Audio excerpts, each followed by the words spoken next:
What's up, everybody? Weston here with the Hidden Gibbon, back with Friday episode, an installment of Magic for the Working Class, the deck tech series, where we make decks for under $100 because everything is getting more expensive. Sealed product, singles, my gas, my groceries, everything is going up, and we should be able to afford to play a game and a hobby to escape from our day-to-day lives. And I want people to be able to make the wonderful friends and happy memories that I was able to as a kid playing Magic the Gathering. And so, now, without further ado, if you like Magic for the Working Class, if you like my daily deck techs, discussion content, anything in between, and if you feel I've earned it, and only if you feel I've earned it, feel free to subscribe. And now, let's get into Kaalia the Vast, shall we? Probably long overdue since I've doing this one. Kaalia is a very popular commander.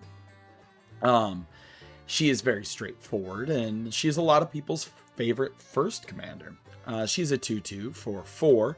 She's a human cleric, despite the fact that she has demon wings and angel wings and shockingly not breathing fire on here. She flies, and whenever Kaalia of the Vast attacks an opponent, you may put a angel, demon, or dragon card from your hand onto the battlefield tapped and attacking that opponent. So, I'm sure all of you know what this card does. It is going to poop out angels, it's going to poop out dragons, it's going to poop out demons, and then we're going to beat people's faces in with it. You know, honestly, the art for Kaalia the Vast, if you took off the angel wings and just kept the like demon wings, kind of like reminds me of what I would believe Morgana would look like from League of Legends in battle armor. One second, friends. There's a spider crawling on my wall. Alrighty, I am back. I promise you, I did not smash it. I put it into a little box and took it outside. I absolutely am terrified of spiders.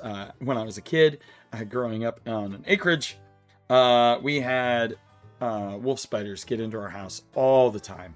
And there's nothing more terrifying than waking up in the middle of the night when you're a kid and feeling something crawling across your face or your arm.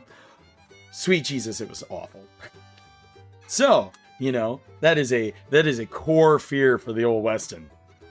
But you don't want to hear about that. So let's get back into the wonderful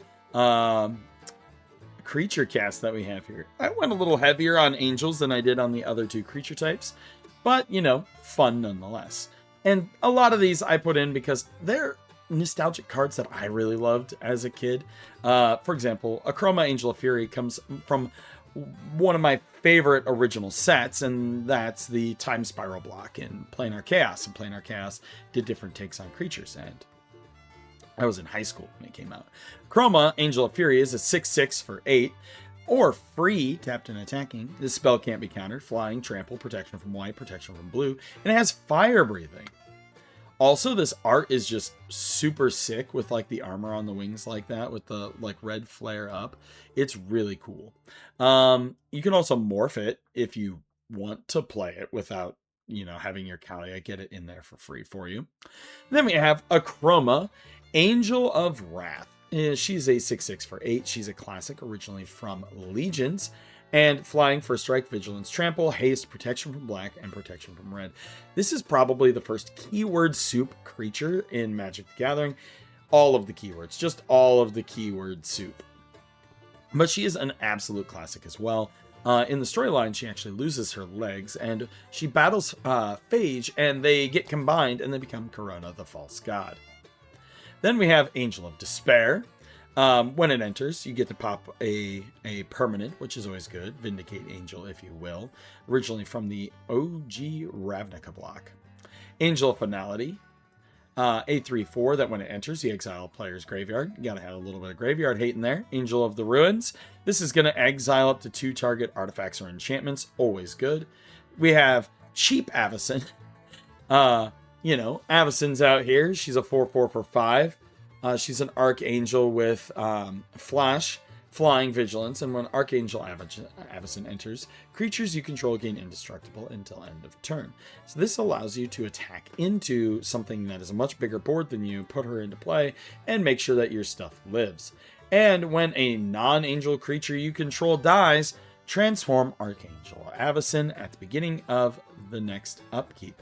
And she becomes Avacyn the Purifier. Having been corrupted by the madness of Emperor Cool, she went from being the protector of Avacyn or Innistrad into, this vengeful thing that just killed everyone all the time.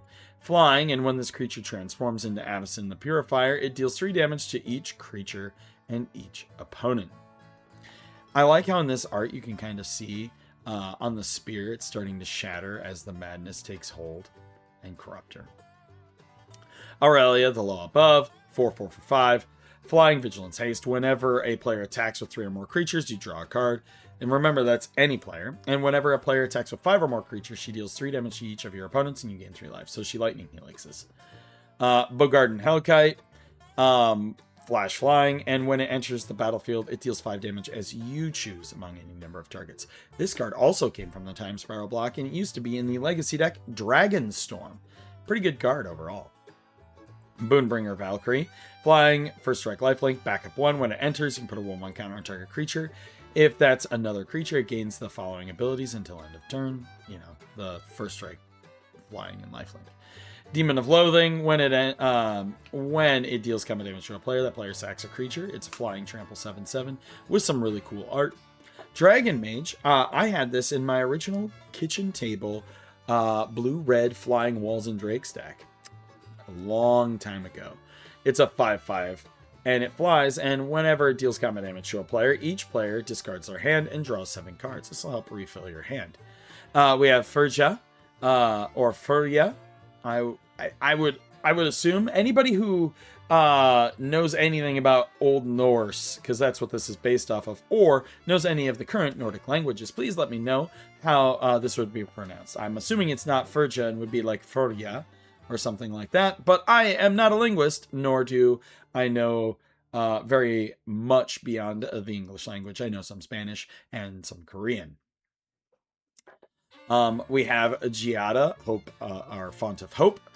Oh yeah, forgot to tell you what she does. Flying, lifelink, and whenever you cast your second spell each turn, look at the top 3 cards, put 1 of them in your hand, the rest in your graveyard.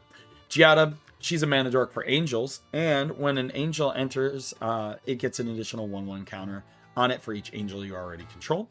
We have Gisela, the Blade of Golden Knight. This is also before she was driven mad by the old Emrakul. Flying for strike, and if a source would deal damage to an opponent or permanent an opponent controls, it deals double that damage. And if a source would deal damage to you or a permanent you control, prevent half that damage rounded up. We have Harvester of Souls, Death Touch, and whenever another non-token creature dies, you may draw a card. We have Herald of Dawn. This is literally Platinum Angel, just on a white angel body with really pretty art. Inspiring Overseer, low to the ground. It's just going to net you a life and draw a card. Ishin is going to let your attack trigger an additional time. Karmic Guide is going to, when it enters, brings creatures back from your graveyard to the battlefield, which is always good.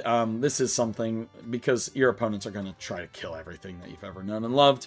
Leisa, Forgotten Archangel, flying lifelink. Whenever another non-token creature you control dies, return that card to its owner's hand at the beginning of the next end step, and if a creature an opponent controls would die, exile it instead. Lyra Dawnbringer, flying, first strike, lifelink. Other angels you control get +1/+1, and has that beautiful stained glass Benalia art. We have Resolute Archangel. When it enters the battlefield, if your life total is less than your starting life total, it becomes equal to your starting life total. This is really good because people are going to identify you quickly as a threat. They're going to try to beat you to death with a stick, and then you're going to laugh in their face when you get Resolute Archangel in play and go back up to 40 life. Now, this won't save you from commander damage, but it will stabilize you from all other damage. Runescarred Demon, of course, is in here. Flying, and when this creature enters, search your library for a card and put it into your hand. Good old tutor effect. We have ourselves Sarah Guardian. Flying, Vigilance. Other creatures you control have Vigilance. Solid card. And then we have Shill Gengar, not to be confused with the Pokemon Gengar. Sire of Famine. He's a 6/6. Flying, and you can sacrifice another creature, create blood token. If you sacrificed an angel this way, create a number of blood tokens equal to its toughness. And then you can pay 3, sack 6 blood tokens, return each creature card from your graveyard to the battlefield with finality counter on it. Of course, if those creatures die as finality, when they have finality counters on them, they're exiled instead. And then those creatures are vampires in addition to their other types. We have Subjugator Angel. This creature, when this creature enters, tap all creatures your opponents control. And Teriel Reckoner. This is great because it will stop them from being able to block your big attacks. We have ourselves Teriel Reckoner of Souls, Flying Vigilance. Choose a creature card at random from target opponent's graveyard. Put that card onto the battlefield under your control. Yep. We have ourselves Read the Bones. Scry 2, then draw 2 cards. You lose 2 life. Sign in Blood. Draw 2, lose 2. Siphon Mind. Each other player discards a card. You draw a card for each card discarded this way. And Unburial Rights. This is going to reanimate because people are going to kill the things that you get into play. We have ourselves Abrade. You can pop an artifact or deal 3 damage. Anguished Unmaking. Bedevil. Fracture. Murder. Path. Stroke. Swords. Mortify. The Despark, all of these are removal spells, right? We have Blacksmith Skill. Target permanent gains hexproof and indestructible. If it's an artifact, it gets +2/+2. It's part of these protection and bring back. So we have Blacksmith Skill, Fake Your Own Death, Lauren's Escape, God's Willing, Unbreakable Formation in here as well.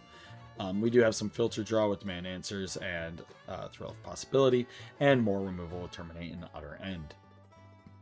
For artifacts, we're packing all the feet wear today. All of your feet will have boots. We have Boots of Speed to give haste. This is pretty good because it's a 1-drop that equips for 1. Swiftfoot Boots, hexproof and haste. Trailblazer's Boots gives non-basic land walk, and Lightning Greaves gives haste as well. Then we have Boros Signet, Rakdos Signet, Orsov Signet, and Arcane Signet. Our enchantments are Rampage of the Valkyries. So when it enters, you get a 4/4 angel with Flying and Vigilance. And whenever an angel you control dies, each other player sacks a creature. Always good. And Warstorm Surge. Whenever a creature you control enters, it deals damage equal to its power to any target. 38 lands. We managed to squeeze in a bunch of the little check lands and stuff like that, as well as bounce lands, to get us a halfway decent mana base, running 38 lands. But that is the build. Let's go ahead and take a gander at what Moxfield has given me today, shall we? Well, we got 3 lands. I will take that as an absolute win. We're going to play this Foreboding Ruins, revealing this swamp. Look at that. Next turn, we're going to go ahead and play a plane, so we have a white source down on the field right away. I'm going to play Arcane Signet. Next turn, I am going to play a swamp. So we have 4. We can already play our commander. And we're going to do that. And hope that somebody doesn't have removal on the very first turn that we're getting her down. We're going to play a mountain. I'm going to play Swiftfoot Boots. I'm going to equip Swiftfoot Boots to my Kaalia of the Vast. And, you know, we don't have a creature in hand, but we are going to attack with her. May as well, right? There's no sense in not doing that. Next turn, we're going to play a mountain. We are going to try to find some stuff. So we are going to Heed the Bones. We're going to scry 2. I'm going to put this on the bottom. And then we're going to draw 2 cards. And we lose 2 life. We're going to attack with Kaalia of the Vast. We're going to put Angel of Finality into play. And it's tapped and attacking. Yeah, I always forget that part. The core thing that's important about this. We're going to put a Rakdos Carnarium down, bouncing this mountain to my hand.